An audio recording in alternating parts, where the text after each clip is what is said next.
Oh, bonjour. Vous me surprenez en pyjama. Introduction pas du tout préparée. Bref, comme vous l'avez peut-être vu, la dernière vidéo qui est sortie, donc celle sur Donjons et Dragons, le film, a été un sacré gros travail. Vous vous rendez pas compte à quel point ça a mis du temps à la sortir pour plein de raisons, pas uniquement pour des raisons de préparation de montage, etc.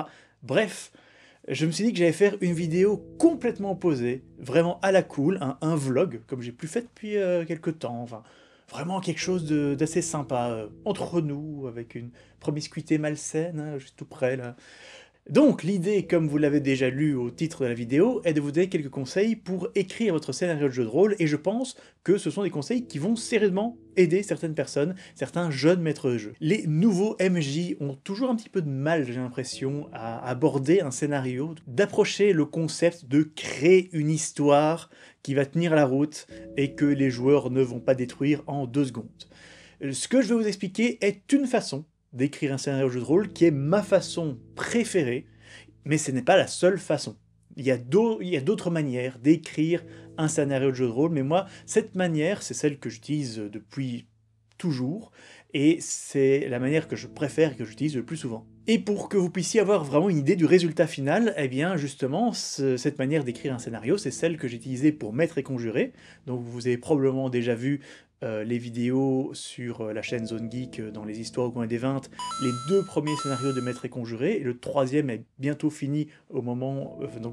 elle a bientôt fini d'être joué au moment où j'enregistre cette vidéo. Et donc je vais vous donner un petit peu l'envers du décor, comment j'avais prévu ces scénarios, et pour voir comment il s'est joué au final, eh bien vous avez qu'à aller voir les histoires au coin des 20. Un conseil préparatoire qui n'a pas grand chose à voir, mais qui est très important, et pas seulement si vous êtes maître de jeu, si vous êtes créatif en tous sens, prenez toujours de quoi écrire. Vous avez besoin toujours d'avoir un carnet, ou un carnet réel ou virtuel, parce que maintenant je travaille beaucoup avec Google Doc, mais il faut toujours que vous ayez un carnet pour écrire vos idées.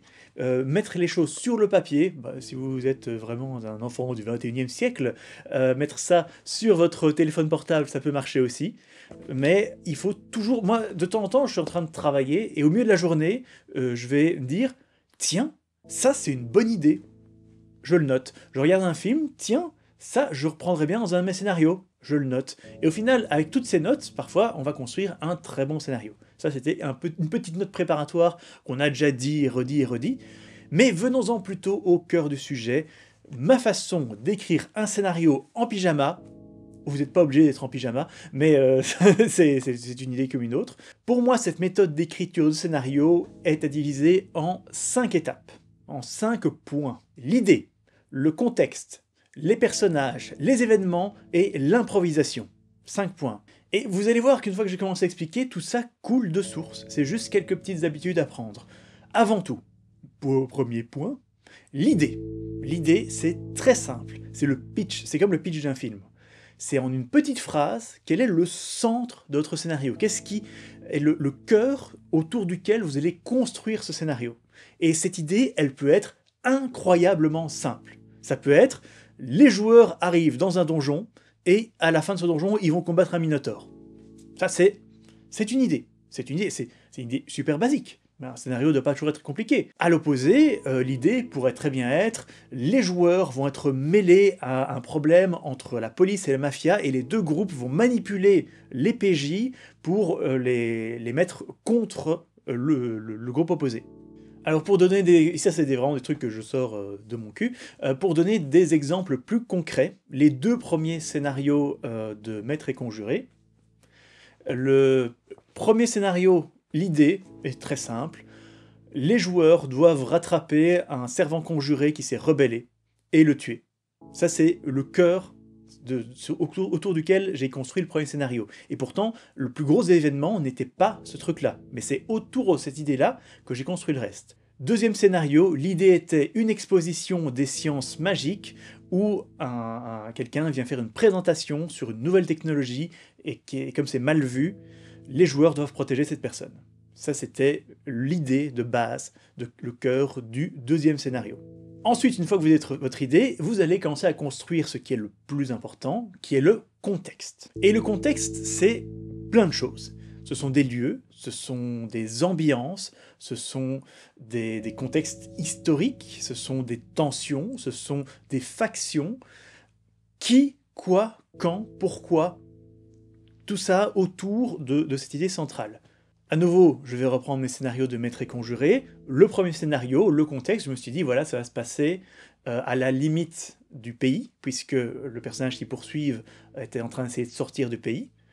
Et c'est à ce moment-là que je me suis dit, oui, mais ok, comment... Donc il y a ce servant conjuré qui veut sortir du pays, comment est-ce qu'il va essayer de le faire? Ah, ok. Et c'est à ce moment-là que je me suis dit, ok, donc il y a un passeur qui va essayer de le faire sortir du pays. Et donc ce passeur, c'était quelqu'un qui travaille forcément dans des milieux criminels, mais les joueurs vont être mêlés à la police, donc je vais dire que la police est corrompue et va interrompre leur enquête. Et donc c'est déjà c'est seulement à la deuxième étape que j'ai commencé à réfléchir à ce qui, au final, était le plus important et le plus intéressant dans le scénario. Toute cette tension avec différentes factions qui vont interagir les unes avec les autres, et c'est très important, dans cette deuxième étape, je parle de factions, pas de personnages.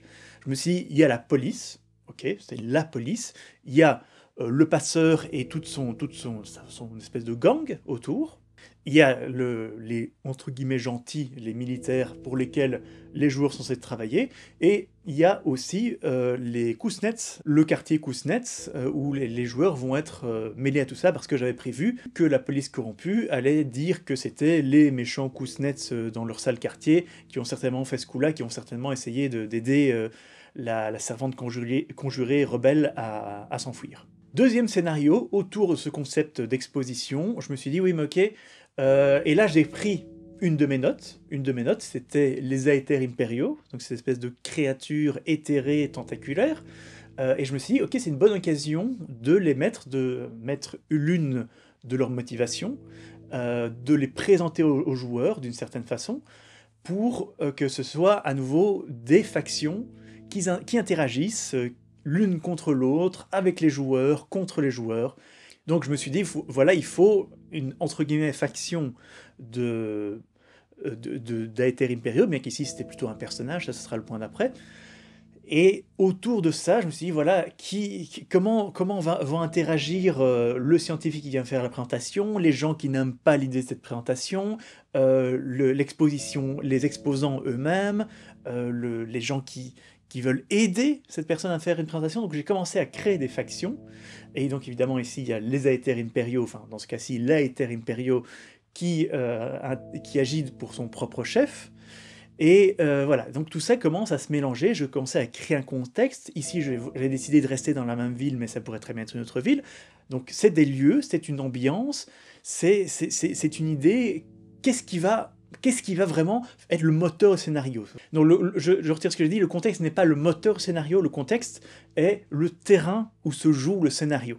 Et le terrain, ce sont des lieux, ce sont des factions. Donc premier point, l'idée globale. Deuxième point, le concept, c'est là vraiment que le scénario commence à se construire. Et une fois que vous savez plus ou moins ce que vous voulez dire, les personnages.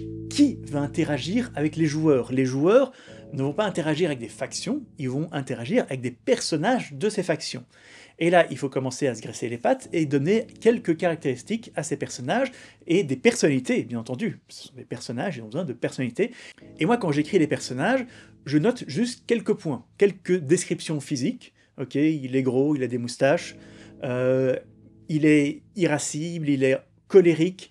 Quelques points de personnalité comme ça, il a une jambe de bois, vraiment des petites descriptions, des choses sur lesquelles que je pourrais réutiliser, des choses sur lesquelles je pourrais rebondir. Ensuite, j'écris quelques caractéristiques, et j'écris pas forcément toutes les caractéristiques. Parce que pour certains jeux de rôle, ça peut être un petit peu laborieux d'écrire toutes les compétences, etc. d'un personnage, il n'y en a pas toujours besoin, sauf évidemment. Maintenant, si jamais ce scénario, vous allez le partager avec le monde sur Internet, là, il faut aller dans le détail. Mais pour mes scénarios personnels, je rentre pas autant dans le détail, j'en ai pas besoin.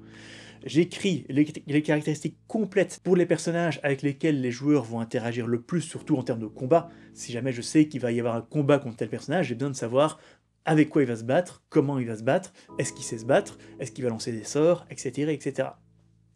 Et donc là, vous faites une liste. Vous faites une liste de personnages, ben voilà, on va reprendre mes scénarios. Premier scénario, le chef de la police corrompue, avec ses lieutenants, les gens avec qui les joueurs vont peut-être interagir, juste des noms, et peut-être des caractéristiques générales pour tous les lieutenants. Le passeur, ses caractéristiques, forcément, vu que c'était l'idée de base, la servante conjurée qui vont devoir combattre à la fin, ses caractéristiques. Quelles sont les interactions entre ces personnages? Peut-être dire, voilà, je l'ai pas fait, mais le chef de la police corrompu, blablabla, il a un seul lieutenant qui l'aime pas, et qui risque de donner des informations au personnage pour les utiliser, pour le renverser. Vous notez ça, et peut-être que ça servira pas, mais ça peut être utile, ça peut être utile. Puis dans ce scénario aussi, le chef, qui va être le représentant du quartier Kuznets. J'ai écrit le personnage, oh tiens, il a un cheval mécanique, ça va me permettre d'introduire le concept de la servothèque auprès des joueurs. Est-ce qu'il va être gentil? Oui, je l'ai décrit comme gentil. Et ça se trouve, en fait, j'aurais très bien pu mettre, il va se présenter comme étant quelqu'un de ouvert d'esprit, au grand cœur devant les joueurs, mais en fait, c'est une façade. Bah, je peux le prévoir, je peux l'écrire. Donc commencez ici à prévoir des personnages. Deuxième scénario, le professeur, c'est qui? Quelles sont ses motivations? Est-ce qu'il est courageux? Est-ce qu'il est volontaire? À quoi il ressemble? Le chevalier de vaudeville, à quoi il ressemble? La Aether Imperio qui possédait le gars, quelles sont ses motivations? Pourquoi il fait ça? Donc qu'est-ce qu'il va pouvoir utiliser à son profit? Quels sont ses pouvoirs, évidemment?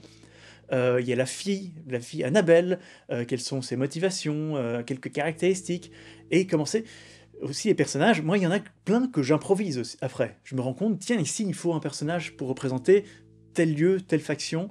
Ah ben, après, je vais l'improviser, et les personnages, je peux encore les développer entre 2 séances. C'est tout à fait faisable, ça. Bien que là, c'est plutôt le 5e point, l'improvisation. Parlons d'abord maintenant du 4e point, qui sont les événements. Alors, j'ai le contexte, j'ai les personnages, j'ai un bac à sable. Comme on dit souvent, c'est un terme qu'on utilise énormément avec mon frère, le terme bac à sable. Dire, voilà, c'est les joueurs, ils vont être balancés au milieu de tout ça. Je sais qui va interagir avec eux, je sais ce qui se passe autour d'eux. Après, eux, ils vont bousculer les choses. C'est souvent un espèce de huis clos, avec un statu quo. Et j'utilise des grands mots, mais en fait pas du tout. Et les joueurs vont donner un coup de pied dans la fourmilière, et ceux qui vont changer ce statu quo. Mais en plus des agissements des joueurs, qui sont relativement imprévisibles, même si vous avez toujours essayé d'orienter ça, il y a les événements. 4e point, les événements. Je me dis, ok, il y a un moment où tel personnage, il va faire telle chose. Ou alors je me dis, ok, il va y avoir un accident. Tel jour, à telle heure, le lendemain de l'arrivée des PJ, par exemple, il va y avoir un accident, il va y avoir une explosion. Pourquoi? Ça doit être un petit peu lié au scénario, ça ne doit pas sortir de nulle part non plus. Et commencer à prévoir des choses qui vont se passer, des choses qui vont donner des indices aux joueurs, qui vont leur donner des fausses pistes, qui vont leur mettre des bâtons dans les roues, qui vont les aider. Il y a des événements qui vont se passer, qui vont changer les choses, des choses qui ne sont pas du fait des joueurs, mais que vous avez prévu à l'avance. Premier scénario de Maître et Conjuré, ils n'avaient pas prévu, les joueurs ne savaient pas qu'ils allaient se retrouver au milieu de policiers corrompus. Et donc j'avais prévu qu'ils allaient se retrouver dans une situation quasi impossible à cause de ces policiers. Deuxième scénario, je savais que les joueurs allaient chercher le professeur, eh ben, il y a une attaque, il y a un attentat. Il y a une explosion au moment où ils viennent le chercher. Ça, c'est un événement. J'avais prévu.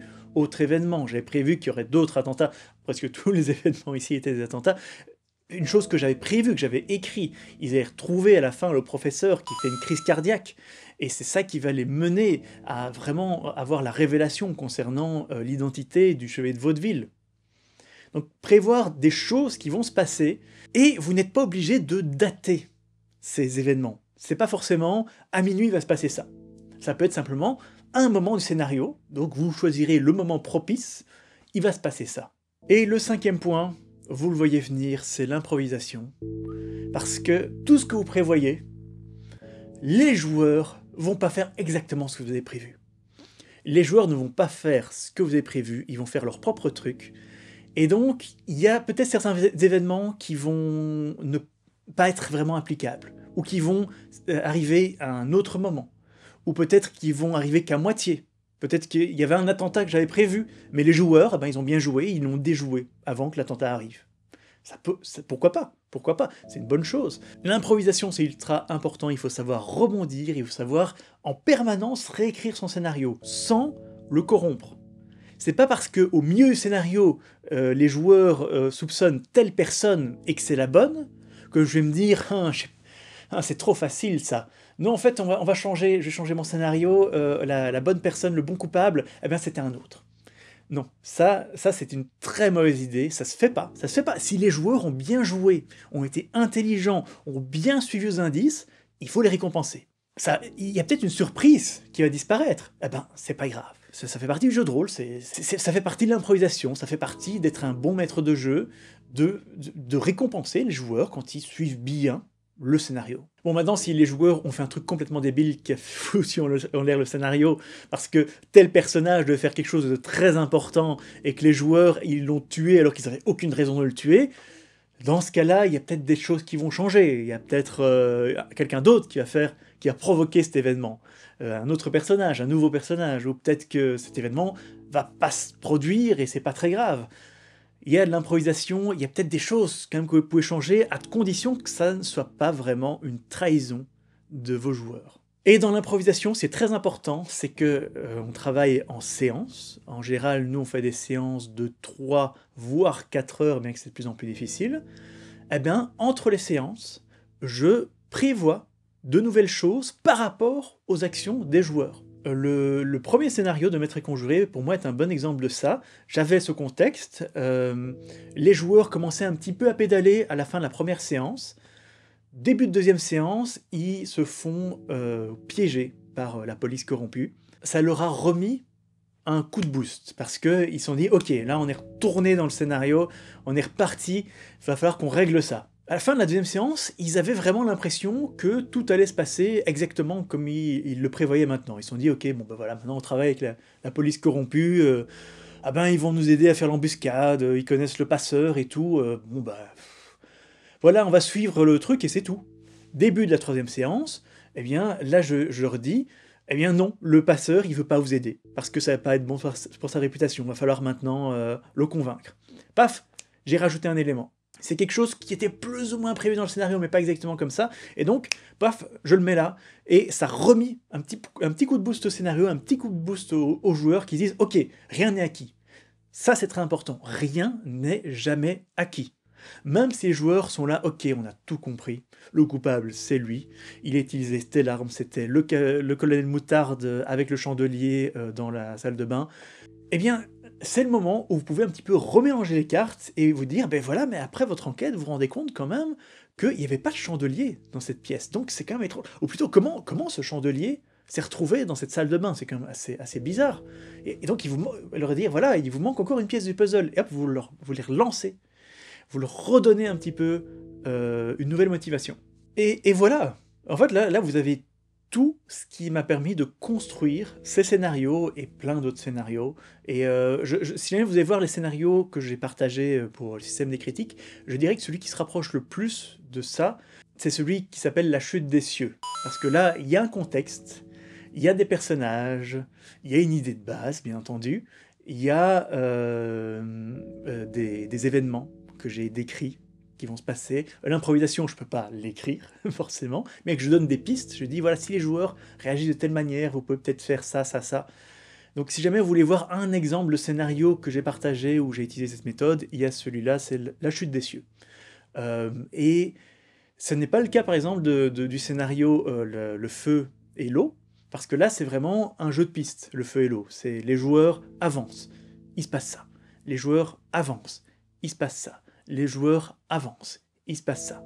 Et ça peut être un mélange des deux, en fait. Par exemple, la dernière partie du scénario Le Feu et l'eau, donc où vous jouez des hommes des cavernes, est un petit peu cette espèce de bac à sable. Alors que dans La Chute des Cieux, il y a un petit peu le début, qui est une espèce de mini bac à sable, puis après ils vont dans le lieu où se passe le gros scénario, c'est un plus grand bac à sable, avec des factions différentes, avec des personnages, avec un contexte, et tout. Et donc, c'est une autre façon d'écrire un scénario, l'espèce de jeu de piste, mais ce contexte, cette espèce de huis clos, même si le terme huis clos n'est pas forcément approprié, parce que ça peut être ouvert et très grand, est ma façon préférée d'écrire un scénario. Idée, concept, personnage, événement et improvisation. Là, je vous ai donné quelques pistes, je vous ai donné quelques cartes, j'espère vous avoir aidé avec cette petite vidéo qui était un petit peu plus brouillonne que d'autres. Mais qu'est-ce que vous voulez, il y a des moments où on est fatigué, il y a des moments où on est en pyjama, et il y a juste des moments où on va être un petit peu plus à l'aise, hein, entre nous, là. Je lance des idées, vous me lancez des idées. Je sais pas dans quoi je suis parti, là. Donc, j'ai le cas en plus. Détail technique, je sais pas si ça vous intéressera du tout, mais personnellement, comment j'écris ça? J'ai mon carnet. Eh ben, j'écris le titre, j'écris les points qui vont me permettre de construire le scénario. Une personne a fait ça, je veux un moment où il y a ça. Je vais écrire plein d'idées. J'écris plein d'idées. Puis après, je les pioche et je commence à construire un déroulement des événements. J'écris les factions, j'écris tout ça. Sur la page de droite, j'écris toujours tout ça sur la page de droite. Et sur la page de gauche, j'écris les noms des personnages, leurs caractéristiques, et je dessine les plans. C'est une chose qui est complètement personnelle et que vous n'êtes pas obligé d'utiliser du tout, mais je trouve ça très pratique. Page de droite, vraiment du texte, des idées, des événements, et tout ça. Page de gauche, un côté beaucoup plus technique, jeu de rôle, des caractéristiques, des plans, et voilà, et tout ça. Si vous tombez sur cette vidéo complètement par hasard, eh ben, j'en ai fait pas mal d'autres d'un style beaucoup plus scripté, pour des conseils de jeux de rôle, en plus de ceux qu'on donne dans les histoires au coin des 20. Et là-dessus, eh bien, je n'ai plus qu'à vous dire bye bye bye bye, et bon jeu!